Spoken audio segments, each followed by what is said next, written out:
একটি ঘন জঙ্গলের গভীরে বাস করত এক বাঘ, তার নাম ছিল বজ্র। বজ্র ছিল খুব শক্তিশালী ও দ্রুতগামী, কিন্তু তার স্বভাব ছিল একটু রাগী। জঙ্গলের সব প্রাণী তাকে খুব ভয় পেত। বজ্র মনে করত, আমি এই জঙ্গলের সবচেয়ে শক্তিশালী প্রাণী। সবাই আমাকে ভয় পায়, এটাই আমার গর্ব।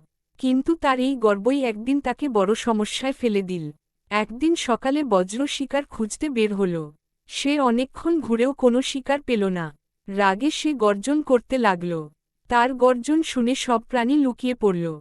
হঠাৎ সে দেখতে পেল একটি ছোট খরগোশ গাছের নিচে বসে আছে। খরগোশটি খুব শান্তভাবে ঘাস খাচ্ছিল।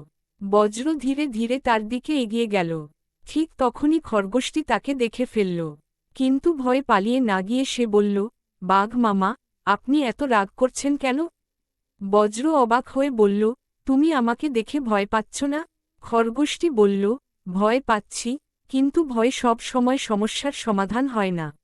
আপনি যদি সব সময় রাগ করেন, তাহলে কেউ আপনার কাছে আসবে না। বজ্র একটু থেমে গেল। সে কখনো এভাবে ভাবেনি। সে বলল, কিন্তু আমি তো শক্তিশালী। সবাই আমাকে ভয় পায়, সেটাই তো ভালো।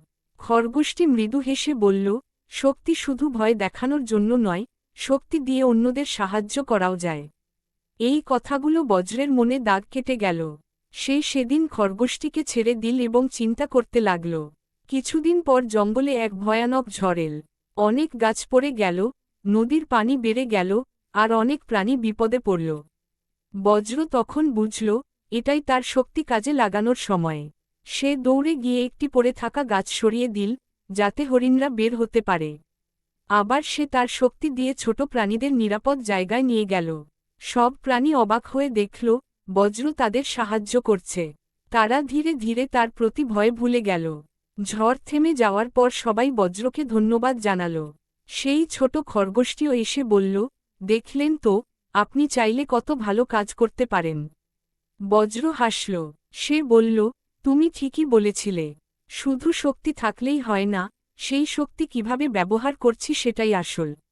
সেদিন থেকে বজ্র আর আগের মতো রাগী ছিল না। সে শান্ত ও দয়ালু হয়ে উঠল। জঙ্গলের প্রাণীরাও তাকে আর ভয় পেত না, বরং তাকে সম্মান করত। বজ্র বুঝল, সত্যিকারের শক্তি হল অন্যদের রক্ষা করা এবং সাহায্য করা।